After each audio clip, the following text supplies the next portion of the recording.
नमस्कार, मैं हूं खुशी सक्सेना और आप देख रहे हैं सी न्यूज़ भारत। वक्त हो चुका है न्यूज़ बुलेटिन का। इस बुलेटिन में बात करेंगे भदोही की, जहां औराई के नवजीवन हॉस्पिटल के डायरेक्टर की मां की पुण्यतिथि पर गरीब महिलाओं को दिया वस्त्र। साथ ही चर्चा करेंगे महाराजगंज की, जहां सिंदूरिया सास बहू के खिलाफ मुकदमा किया गया दर्ज। और मुरादाबाद के मझौला में शिक्षक ने छात्र को बेरहमी से पीटा, छात्र हुआ आईसीयू में भर्ती। और भी तमाम खबरों पर आइए करते हैं विस्तार से चर्चा। खबर भदोही से, जो औराई थाना क्षेत्र के महाराजगंज बाजार स्थित नवजीवन हॉस्पिटल के डायरेक्टर एसपी यादव के प्रतिष्ठान महाराजगंज बाजार में उनकी माताश्री के वार्षिक पुण्यतिथि पर परिवार और शुभचिंतकों द्वारा पुष्पांजलि कार्यक्रम आयोजित किया गया। महाराजगंज बाजार स्थित हॉस्पिटल पर चिकित्सक एसपी यादव द्वारा वस्त्र वितरण कार्यक्रम में क्षेत्र के सैकड़ों गरीब और असहाय महिलाओं को उपहार स्वरूप साड़ियां वितरित की गई। इसके पूर्व सुबह रामचरितमानस पाठ और हवन पूजन के बाद प्रसाद वितरण किया गया। कार्यक्रम के प्रारंभ में सुबह राष्ट्रीय तिरंगा फहराने के बाद अपनी पूजनीय माता की प्रतिमा पर चिकित्सक एसपी यादव ने पुष्पहार चढ़ाते हुए नम आंखों से उन्हें श्रद्धांजलि अर्पित की। श्रद्धांजलि सभा के अवसर पर राम प्रकाश यादव, आशीष यादव, सत्य प्रकाश और प्रियंका यादव समेत कई लोग शामिल रहे। कार्यक्रम है, इसका उद्देश्य क्या है और ये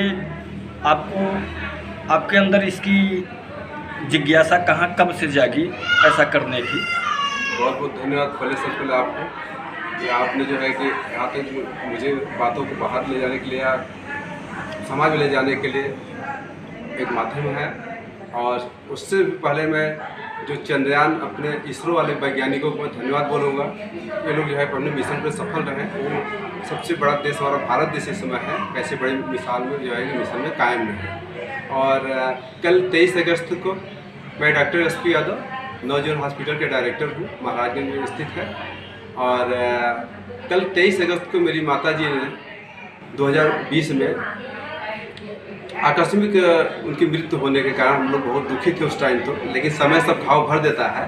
और मैं हर साल जो है कि माता जी की पुण्यतिथि के अवसर पे तमाम क्षेत्र के गरीब, असहाय और विधवा महिलाओं को साड़ी, भोजन और 51 रुपये का प्रसाद ग्रहण करा के आशीर्वाद उनका लेता हूँ, क्योंकि माँ से बढ़ के इस दुनिया में कोई नहीं है मेरे ख्याल से। और ये आगे भी मैं ऐसा कार्यक्रम करता रहूँगा, क्योंकि इससे करने से एक संतुष्टि मिलता है।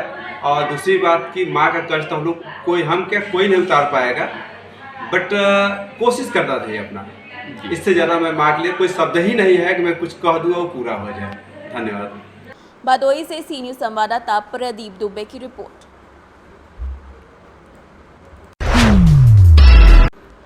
खबर फिरोजाबाद से है, जहां थाना शेखोहाबाद और एसओजी पुलिस टीम की संयुक्त कार्यवाही के दौरान अवैध शराब तस्करी करने वाले एक शातिर अभियुक्त मुकेश को 292 पेटी गैर प्रांत की अवैध शराब, जिसकी कीमत तकरीबन 20 लाख रुपए बताई जाती है, उसे परिवहन में प्रयुक्त गाड़ी सहित गिरफ्तार कर लिया गया है। बता दें कि वरिष्ठ पुलिस अधीक्षक फिरोजाबाद के आदेश के अनुसार जनपद में अवैध शराब तस्करी बिक्री की रोकथाम के लिए चलाए जा रहे अभियान के क्रम में अपर पुलिस अधीक्षक ग्रामीण क्षेत्र अधिकारी शेखोहाबाद के पर्यवेक्षण में एसओजी टीम और थाना शेखोहाबाद पुलिस टीम द्वारा संयुक्त टीमें गठित कर अवैध शराब को लेकर लगातार जांच की जा रही है। इसी क्रम में आज मुखबिर की सूचना के बाद इस वारदात को अंजाम दे रहे अभियुक्त को गिरफ्तार कर लिया गया है। इस पूरे मामले पर एसपी ग्रामीण रणविजय सिंह ने क्या कुछ बताया, ये आपको सुनाते हैं। पकड़े गए हैं क्या? देखिए, एसएचओ शेखोहाबाद और एसआई विक्रांत, इन दोनों की टीम ने मिलकर एक अंतर्राज्यीय शराब तस्कर को गिरफ्तार किया है। बेसिकली हम लोग के पास कुछ इनपुट थे कि कुछ गाड़ियां इधर पंजाब और चंडीगढ़ की तरफ से बिहार की तरफ ले जाई जाती हैं, और इस इनपुट के आधार पर हम लोगों ने अपनी टीम्स लगाई थी। और कल ये हम लोग को इसके बारे में, मूवमेंट के बारे में पता चला था। आज मॉर्निंग में हमने इसको इंटरसेप्ट किया। ये ट्रक जो चंडीगढ़ से लाई जा रही थी, और इसमें एक मुकेश नाम का जो हरियाणा का निवासी है, वो ड्राइवर था और अकेला इस गाड़ी को लेकर के जा रहा था। इसको बिहार में औरंगाबाद, पटना होते हुए दरभंगा जाना था, और दरभंगा में किसी को हैंडओवर करना था। बेसिकली ये गाड़ियाँ जनरली इधर से पैक होती हैं, और जो गाड़ियों की पैकिंग होती है वो बहुत ही हाईली सोफिस्टिकेटेड तरीके से की जाती है। हम लोगों ने देखा कि ये गाड़ी IP बेस्ड कैमरा से लैस था, उसके साथ इसमें GPS लगा हुआ था, और जो पीछे का जो बैग था उसको खोलने के लिए इन लोगों ने एक पासवर्ड बेस्ड डिवाइस लगाया हुआ था, जिसको हम लोगों ने बाद में किसी तरह से मैनेज करके उसको निकाला। उसके बाद हम उसको खोल पाए। खोलने में इसमें टोटल इस पूरे ट्रक में 295 कार्टन्स 295 कार्टन इसमें शराब थी, और इसमें जिसकी कीमत लगभग 20 लाख रुपए से ज़्यादा की है, और हम लोगों ने इसको वहाँ से अभी रिकवर किया है। इसमें जो इसके बैकवर्ड और फॉरवर्ड लिंकेज हैं उसके बारे में हम लोग जानकारी प्राप्त कर रहे हैं। कुछ बड़ी एक टेक्निकल तरीके से इन लोगों ने इस पूरे ट्रांसपोर्टेशन को, कैरियर को यूज़ किया था। कोई जब ये व्यक्ति जहाँ से चला था, जिस व्यक्ति ने इसको कॉल किया था, वो सारे के सारे अननोन हैं। फिर उसके बाद जहाँ इसको देना था, बीच में ट्रांजिट में भी 2-3 जगह इसको चेंज करना था, जो अननोन लोग थे। तो इस प्रकार ये सब बहुत ही सीक्रेट तरीके से और टेक्नोलॉजी को यूज़ करते हुए ये तस्करी कराई जा रही थी, और हम लोगों ने इसको अभी इंटरसेप्ट किया है, और बाकी जो फॉरवर्ड और बैकवर्ड लिंकेजेस को हम लोग इसमें इस्टेब्लिश कर रहे हैं। कितनी कीमत की है? देखिए, ये 295 कार्टन्स थे शराब के, और इसकी कीमत लगभग 20 लाख रुपए की है। फिरोजाबाद से सीनियर संवाददाता सन्नेश कुमार गुप्ता की रिपोर्ट।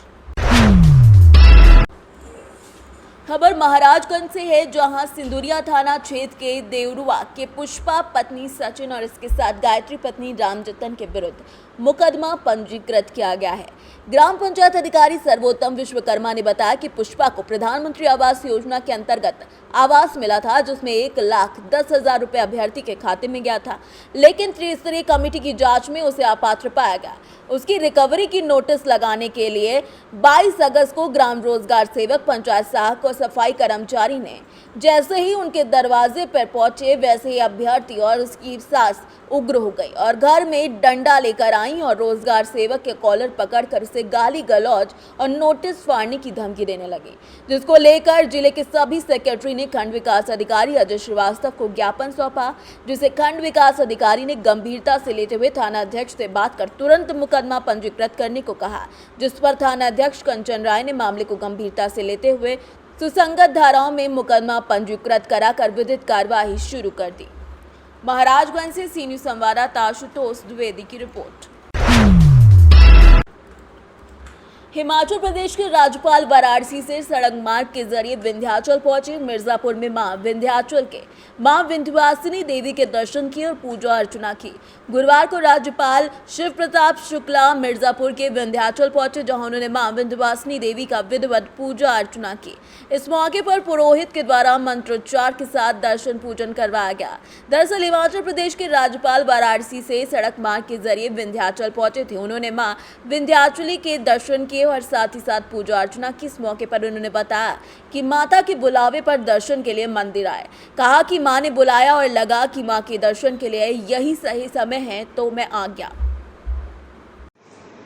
जो चंद्रमा के साउथ पोल पर लैंड किया है, वह संपूर्ण भारतवासियों के लिए गौरव का विषय है। 140 करोड़ भारतवासी भी गौरवान्वित हैं और विश्व के देश भी गौरवान्वित हैं, क्योंकि भारत वह पहला देश बन गया है जो चंद्रमा के साउथ पोल पर अपने यान को उतारने का काम किया है। इस क्रम में इसरो के सभी वैज्ञानिक जो इस अभियान में लगे हुए थे, वह बधाई के पात्र हैं। उनकी जितनी प्रशंसा की जाए वह कम है। साथ ही देश के जो प्रधानमंत्री हैं, जो चंद्रयान 2 के असफलता के बाद से ही वैज्ञानिकों के साथ जुटे रहे और अपनी कल्पना को उनको देते रहे, आज उनकी भी कल्पना साकार हुई है। इस नाते देश के प्रधानमंत्री श्री नरेंद्र मोदी जी भी उतने ही बधाई के पात्र हैं जितने 140 करोड़ देशवासी हैं। तो मुझे लगता है कि अब पूरी तौर पर भारत जो है विश्व का पहला देश बन गया है जो दक्षिणी ध्रुव पर अपने यान को उतारा है। Bureau report, Mirzapur. खबर मुरादाबाद से, जो उत्तर प्रदेश के जनपद मुरादाबाद के थाना मझौला क्षेत्र के काशीराम नगर निवासी एडवोकेट के बेटे दिव्यांश बुद्धि विहार स्थित आर्यन्स इंटरनेशनल स्कूल में 7वीं कक्षा में पढ़ता है। विजयपाल सिंह ने बताया कि उनके बेटे को स्कूल के गणित शिक्षक पुष्कर चौहान ने क्लासरूम में लात घूंसों से पीटा और उसका कॉलर पकड़कर उसे दीवार की तरफ धक्का दिया। टीचर ने दिव्यांश के सीने पर भी घूंसे मारे, जिससे वो बेहोश होकर क्लासरूम में ही गिर गया। प्रिंसिपल हेमंत कुमार मामले की शिकायत से भड़क गए। उन्होंने कहा कि तेरा बेटा मरा तो नहीं ना। बता दें कि आर्यन्स इंटर कॉलेज शिक्षक की पिटाई से 7वीं के छात्र क्लासरूम में ही बेहोश होकर गिर पड़ा था। उसे शहर के एक निजी अस्पताल में भर्ती कराया गया था। डॉक्टरों का कहना है कि छात्र के हार्ट में सॉफ्ट टिश्यू में इंजरी हुई है, जिसकी वजह से उसे आईसीयू में भर्ती कराया गया है। परिजनों का आरोप है कि जब घटना की शिकायत लेकर स्कूल पहुंचे तो स्कूल के प्रिंसिपल ने उनके साथ अभद्रता की। क्या नाम है मैम आपका? ममता पाल। जी ममता जी, क्या हुआ आपके पुत्र के साथ? ये स्कूल गया था तो पुष्कर सर जो है उसे पहले धक्का दिया तो उसके हाँ। गेट लग गया सर में, फिर इसके बाद उसे कॉलर पकड़ के 2-3 थप्पड़ लगाए तो ये बेहोश हो गया। कौन से स्कूल का मामला है ये? आर्यन्स इंटरनेशनल तो आपका बेटा कौन सी क्लास में था वहाँ? 7th B। तो क्यों मारा टीचर ने, कुछ पता चला? अब ये टीचर की कोई आपसी बात थी, बच्चे हिमांशु सर जा रहे थे तो बच्चे रिक्वेस्ट करते हैं सर आप मत जाओ, तो इस चक्कर में ये पैर फिसले गिर गया। तो बच्चों ने ये मुझे बताया, जब ये घर आया ये गिर गया बेड पे। तो इसके बाद तब मुझे जानकारी है, बच्चों का फ़ोन आया, तब मैं स्कूल गई तो प्रिंसिपल भी गलत अब बोलने लगा कि बच्चा मर तो नहीं गया। अब क्या कंडीशन है आपके बेटे की, कहाँ अभी एडमिट? तो आईसीयू में साई में एडमिट है। तो पुलिस में रिपोर्ट दर्ज कर दी आप लोगों ने? तो किसी को पकड़ा है अभी तक? अभी तो मझौला थाना क्षेत्र का एक स्कूल है, आर्यन्स इंटरनेशनल स्कूल। उसमें किसी छात्र को टीचर के द्वारा पीटा गया है, उसमें प्रार्थना पत्र दिया गया है। क्या पूरा मामला है? ये कल का एक प्रकरण है। किसी बच्चे के साथ एक स्कूल में उसके शिक्षक द्वारा मारपीट करने संबंधी एक शिकायत उसके पिता की ओर से पुलिस को दी गई थी।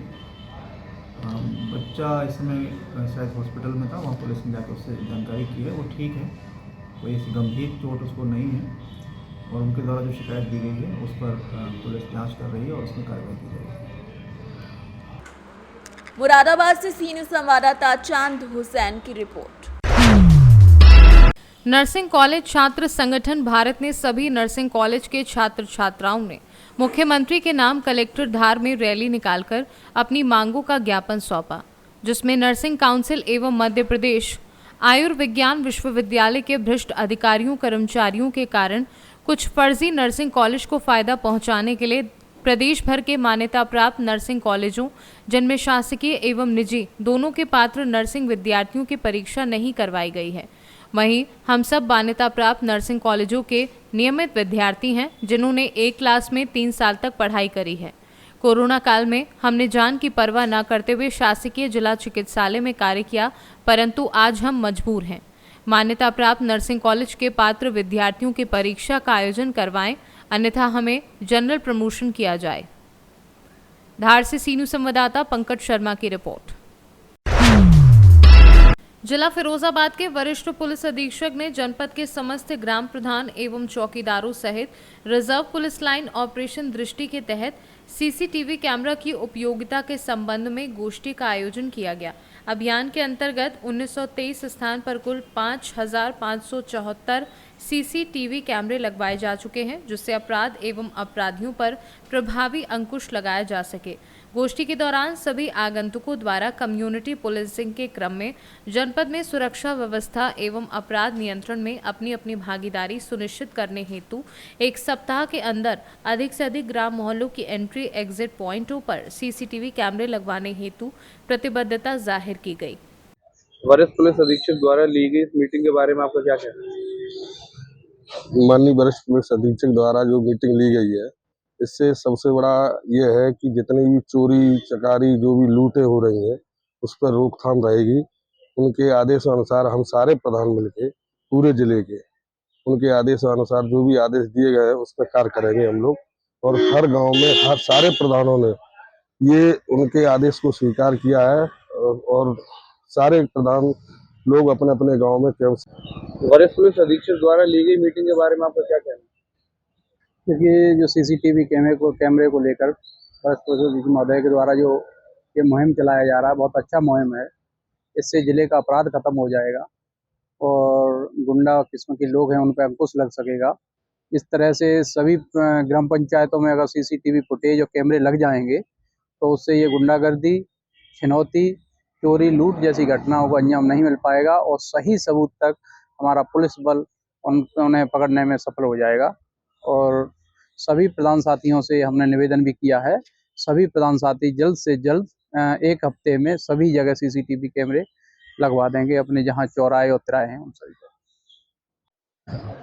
पुलिस मुख्यालय के निर्देश के क्रम में ऑपरेशन दृष्टि जो है वो चलाया जा रहा है, जिससे कि माननीय मुख्यमंत्री जी की सेफ सिटी की संकल्पना फिरोजाबाद में पूरी की जा सके। इसमें जो शहरी और ग्रामीण क्षेत्र हैं उसमें लगभग 5000 के ऊपर कैमरे इस जनपद में लग चुके हैं, लगभग 1900 स्थानों पर लगे हुए हैं। और इसमें ये देखा जा रहा था कि ग्रामीण क्षेत्र खासतौर से जो है हमारा, उसमें सीसीटीवी का कवरेज थोड़ा कम था। तो उसको देखते हुए आज जनपद के सभी प्रधानों की मीटिंग जो है मेरे द्वारा स्वयं ली गई है। इसमें जनपद के सभी प्रधान और चौकीदार आए थे, लगभग 400 के ऊपर प्रधान आए थे और इसमें जो है उनसे एक विस्तृत हमारा डायलॉग हुआ है और उसमें सभी प्रधानों ने ये हामी भरी है कि जनपद में सुरक्षा को देखते हुए सभी गाँव में जो आने जाने के रास्ते हैं उसके ऊपर में सीसीटीवी से उसको आच्छादित किया जाएगा और इस कार्य को 1 सप्ताह में ही पूर्ण किया जाएगा। हम जनता की सुरक्षा के लिए संकल्पबद्ध हैं। सीसीटीवी अपराध रोकने की रोकथाम में निश्चित ही रूप से एक मजबूत कड़ी है। तो इसको देखते हुए इस अभियान में मैं सभी जनपद वासियों से और हमारे जो सभी प्रधान हैं और जो हमारे सभी जनप्रतिनिधि हैं उन सभी से मैं ये रिक्वेस्ट करूँगा कि ज़्यादा से ज़्यादा संख्या में सीसीटीवी लगाएं, जिससे कि जनपद में दीर्घकालीन एक अच्छी सुरक्षा। फिरोजाबाद से सीनू संवाददाता सन्नेश कुमार गुप्ता की रिपोर्ट। रामगढ़ जिले के बरका सयाल क्षेत्र सयाल आउटसोर्सिंग का उद्घाटन बरका सयाल सीसीएल महाप्रबंधक अजय सिंह द्वारा किया गया, जिस बीच नए आउटसोर्सिंग कंपनी के टीएन राव एवं सयाल पीओ सीसीएल उपस्थित थे, जिनकी उपस्थिति में मां काली की पूजा विधि विधान के साथ की गई। साथ ही भव्य भंडारे का आयोजन किया गया, जिसमें सीसीएल के सैकड़ों कर्मचारी सहित क्षेत्र के ग्रामीणों ने भंडारे में उपस्थिति दर्ज कराई। वहीं इस अवसर पर जीएम अजय सिंह ने कहा कि बरका सयाल क्षेत्र में सयाल नए आउटसोर्सिंग का आज उद्घाटन हुआ है, जो क्षेत्र के मानचित्र में नया उपाध्याय जोड़ने जा रहा है, जो सीसीएल कोल इंडिया के लिए गौरव की बात है। देखिए, आज हमारे बरका सयाल क्षेत्र के लिए एक अभूतपूर्व दिन है, एक ऐतिहासिक दिन है। कल भारतवर्ष के लिए ऐतिहासिक दिन था जब चंद्रयान 3 हमारा सक्सेसफुली जाके चंद्रमा में लैंड किया, और आज बरका सयाल क्षेत्र के लिए एक बहुत बड़ा गौरवान्वित दिन है, क्योंकि आज हम लोग सयाल परियोजना का एक नया कायाकल्प करने के लिए नया आउटसोर्सिंग प्रपोजल आज से स्टार्ट किए हैं। और ये परियोजना सयाल क्षेत्र का ही नहीं बल्कि पूरे बरका सयाल क्षेत्र का कायाकल्प करने जा रहा है, क्योंकि यहाँ जो हमारे विस्थापित लोग हैं, यहाँ के जो स्थानीय लोग हैं, यहाँ के जो जनप्रतिनिधि हैं, यहाँ की जो जनता है, वो सब मिलकर इस परियोजना को चालू की है। यहाँ के हमारे एसीसी मेंबर्स, यहाँ के हमारे जितने अपने यूनियन के मेंबर्स हैं, यहाँ की जनता जनार्दन, सब ने मिलकर ये सोचा कि सयाल इस परियोजना का हम लोग उद्घाटन करें आज, और इसकी जैसे जैसे कोयला प्रोडक्शन बढ़ेगी, क्षेत्र का उन्नति होगा, क्षेत्र का कल्याण होगा।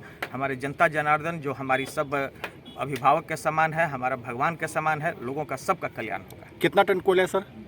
यहाँ से लगभग हम लोग को 9 मिलियन 8.29 कोयला और 36 मिलियन ओबी, करीब 36 मिलियन ओबी निकालना है। कितने साल का प्रोजेक्ट है ये? 8 साल का प्रोजेक्ट है और इससे 8 साल तक चलेगा ये, और इससे लोगों का और पूरे क्षेत्र का एक नया सुबह होगा, एक नई आयाम खड़ा होगी और क्षेत्र का नाम रोशन होगा। लोकल से भी चालू है सर? बिल्कुल, लोकल से भी चालू।